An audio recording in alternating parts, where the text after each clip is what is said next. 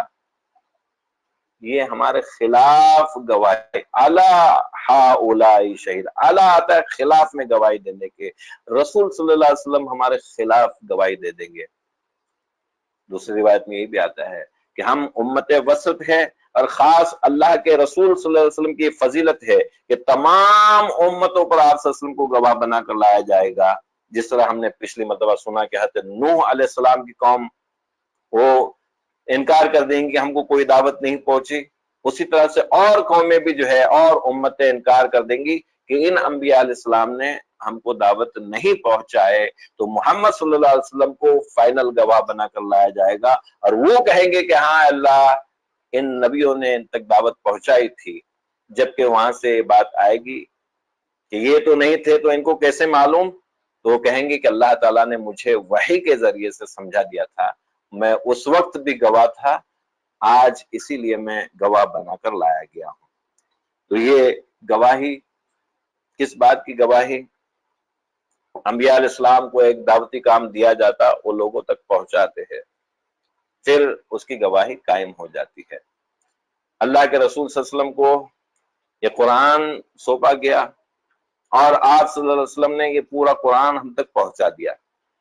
یہ حجۃ الوداع کے موقع پر جو ہے اللہ کے رسول صلی اللہ علیہ وسلم سب سے گواہی لیتے ہیں، الا هل بلغت، الا هل بلغت، الا هل بلغت، میں نے پہنچایا کہ نہیں پہنچایا، پہنچایا کہ نہیں پہنچایا۔ سارے صحابہ ایک زبان ہو کر قد بلغتا وادہتا ونصحتا، اے اللہ کے رسول صلی اللہ علیہ وسلم آپ نے پہنچا دیا، پہنچانے کا حق ادا کر دیا، نصیحت کا حق ادا کر دیا۔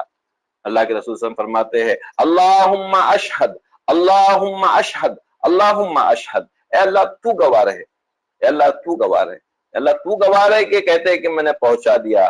پھر اس کے بعد فرمایا فَلْيُبَلِّغِ الشَّاهِدُ الْغَائِبَ، رب جو یہاں پر موجود ہے وہ پہنچائے ان لوگوں تک جو یہاں پر موجود نہیں ہے۔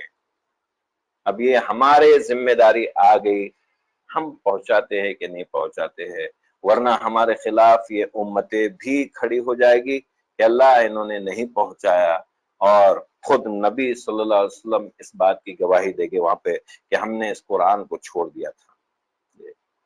اب اس کے بعد کچھ اور احکامات خاص شراب اور اس کے تعلق سے آرہے کہ یا ایھا الذین آمنوا لا تقربوا الصلاۃ وانتم سکارى، شراب ایک ہی وقت میں حرام نہیں کی گئی، بلکہ پہلے تھوڑے تھوڑے سے پہلے لوگ پیتے تھے، لا تقرب الصلاۃ، تو ان سے کہا گیا کہ صلاۃ نماز کے قریب نہیں آنا جب تم نشے کی حالت میں ہو، نشہ اترنے کے بعد نماز پڑھو۔ ورنہ صحابہ کیا نماز نشے میں بھی ہوتے تھے اور نماز کے لیے بھی آتے تھے، اور پھر اس کے بعد کچھ پڑھنا شروع کر دیتے تو کبھی کبھی یہاں وہاں بھٹک جاتے تھے، اس لیے کہا گیا وَأَنْتُمْ حَتَّى تَعْلَمُوا مَا تَقُولُونَ، یہاں تک کہ تم جان جاؤ کہ تم کیا کہہ رہے ہو۔ یہ دو باتیں بھی یہاں پر ہم کو نوٹ کرنی چاہیے کہ ہم جانتے نہیں ہم کیا کہہ رہے ہیں تو ہم نماز کی طرف جائے، وہ نشے کی حالت میں ہوتے تھے، نہیں جانتے تھے کیا کہہ رہے ہیں۔ ہم ہوش میں رہ کر اگر نہیں جانے کہ ہم کیا کہہ رہے ہیں، یعنی نماز میں کم از کم ہم کیا پڑھ رہے ہیں ہم کو معلوم نہیں ہے، تو یہ آیت کیا ہمارے ذمن میں نہیں آ سکتی کہ تم جب تک نہیں سمجھو کہ تم کیا کر رہے ہو۔ وَلَا جُنُبًا إِلَّا عَابِرِي سَبِيلٍ، اور جنابت کی حالت میں، ناپاکی کی حالت میں اس نماز کے قریب نہیں جاؤ۔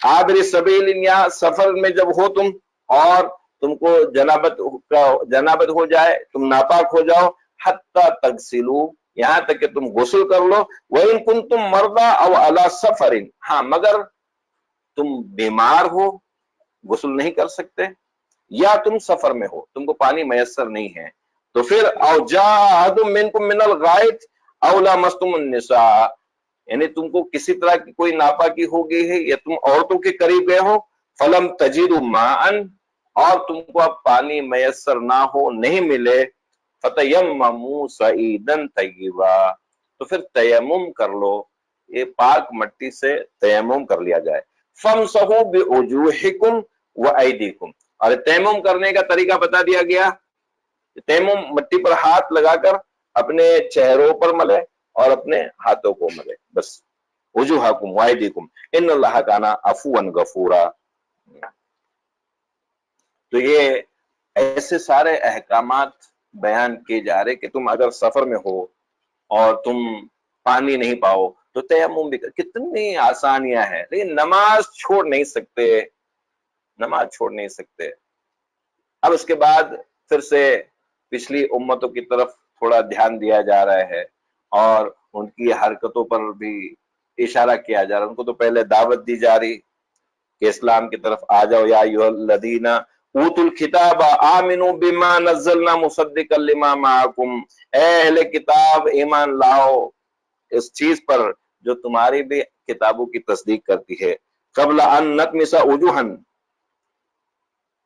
اس پر ایمان، اس سے پہلے کہ ہم چہرے بگاڑ دے، نطمس وجوہا فنردها على ادبارها او نلعنهم كما لعنا اصحاب السبت وكان امر الله مفعولا، یا ان پر لعنت بھیجے جیسے ہم نے ہفتے کے دن والوں پر یعنی یہود پر، اصحاب السبت کہلاتے ہیں، یعنی وہ ہفتے کا دن اوپر حرام کر دیا گیا تھا، سنیچر کا دن، انشاءاللہ گفتگو اس پہ بعد میں آئے گی، لعنت کی تھی، اور ہے اللہ تعالیٰ کا کام کیا گیا، اور اسی طرح سے اللہ تعالیٰ نے فیصلہ کیا ہے۔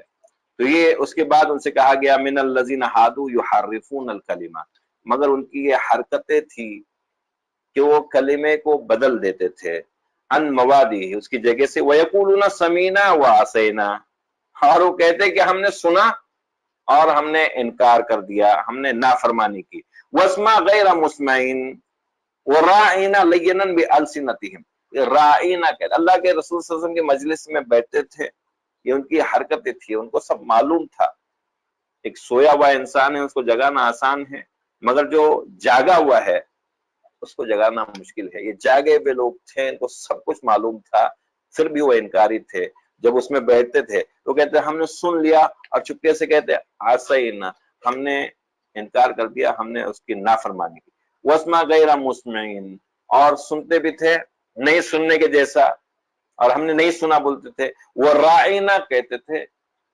رائنا ہم پر ہماری طرف دیکھیے، یا ہم جیسے کہتے کہ پلیز اور ایک بار، یا ہم کہتے پارڈن، اس طرح سے رائنا یعنی اے ہمارے چرواہے، رائنا یعنی ہماری طرف دیکھیے، لیکن رائنا کہنے سے ہمارے چرواہے، یعنی نبی صلی اللہ علیہ وسلم کو چرواہا نعوذ باللہ من کہتے تھے وہ، تو ان سے کیا واسمع وانظرنا لکان خیر لہم، اگر وہ یہ کہتے کہ ہماری طرف سے وانظرنا کہتے تو وہ ان کے لیے بہتر ہوتا۔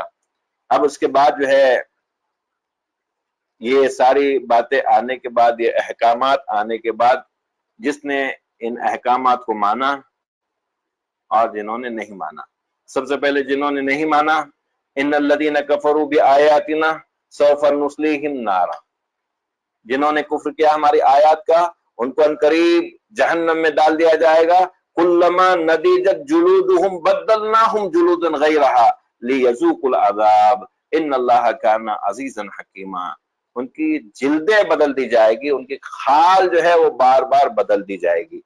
ابھی سائنس اس تک پہنچی ہے کہ انسان کو تکلیف جو ہوتی ہے وہ کھال میں ہوتی ہے، اسکین میں ہوتی ہے، اندر تکلیف نہیں ہوتی۔ لوگ سمجھتے تھے ایک بار کھال جل گئی پھر عذاب کا کوئی یعنی تکلیف نہیں ہوگی، یہاں پر وہ بات لائے گی اس کی کھال بار بار بدل دی جائے گی، موٹی موٹی کھال اس پر رکھی جائے گی، یعنی پورا کے پورا وہ عذاب کا مزہ چکھے، اور پھر اس کے بعد